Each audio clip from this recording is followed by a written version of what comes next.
ലോകം ആശ്വാസത്തിൽ. ഇന്ന് രാവിലെ 4:18 ജപ്പാനിൽ വിനാശകരമായ സുനാമി ഉണ്ടാകുമെന്ന റിയോ തത്സുഗിയുടെ പ്രവചനം പാളി. തത്സുഗിയുടെ പ്രവചനം മൂലം ജപ്പാനിലേക്കുള്ള വിമാന സർവീസുകൾ പലതും റദ്ദാക്കപ്പെടുകയും വിനോദസഞ്ചാരികളുടെ വരവ് കുറയുകയും ചെയ്തിരുന്നു. പ്രവചനങ്ങളിലൂടെ ലോകശ്രദ്ധ നേടിയ ജാപ്പനീസ് മാംഗ കലാകാരിയാണ് റിയോ തത്സുഗി. താൻ കണ്ട സ്വപ്നങ്ങളെ അടിസ്ഥാനമാക്കി രചിച്ച ജാപ്പനീസ് മാംഗ അഥവാ ഗ്രാഫിക് ഇല്ലുസ്ട്രേറ്റഡ് പുസ്തകങ്ങളിലൂടെയാണ് റിയോ പ്രശസ്തിയായത്. 1975 മാംഗ കലാകാരിയായി അരങ്ങേറ്റം കുറിച്ച റിയോ തത്സുഗി 1980 മുതലാണ് പ്രവചനാത്മകമായ സ്വപ്നങ്ങൾ കണ്ടു തുടങ്ങിയത്. ഈ സ്വപ്നങ്ങൾ ഒരു ഡയറിയിൽ രേഖപ്പെടുത്തിയ അവർ 1999 സ്വപ്നങ്ങളെ അടിസ്ഥാനമാക്കി ദി ഫ്യൂച്ചർ ഐ സോ എന്ന പേരിൽ ഒരു മാംഗ പുസ്തകം പ്രസിദ്ധീകരിച്ചു.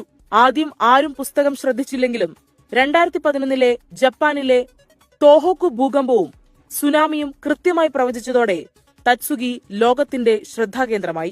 2021 പുസ്തകം പ്രസിദ്ധീകരിച്ചപ്പോഴാണ് 2025 ജൂലൈ 5 രാവിലെ 4:18 ജപ്പാന്റെ തെക്കുഭാഗത്ത് ജപ്പാനും ഫിലിപ്പീൻസിനുമിടയിൽ സമുദ്രത്തിനടിയിൽ വലിയൊരു ഭൂകമ്പമുണ്ടാകുമെന്നും അത് 2011 സുനാമിയേക്കാൾ ഭീതിതമായിരിക്കുമെന്നും തത്സുഗി പ്രവചിച്ചത്. നേരത്തെ ഡയാന രാജകുമാരിയുടെയും റോക്ക് ഗായകൻ ഫ്രെഡി മെർക്കുറിയുടെ മരണങ്ങളും കോംബെ ഭൂകമ്പവും COVID-19 മഹാമാരിയും തത്സുഗി പ്രവചിച്ചുവെന്ന് അവകാശവാദങ്ങളുണ്ട്.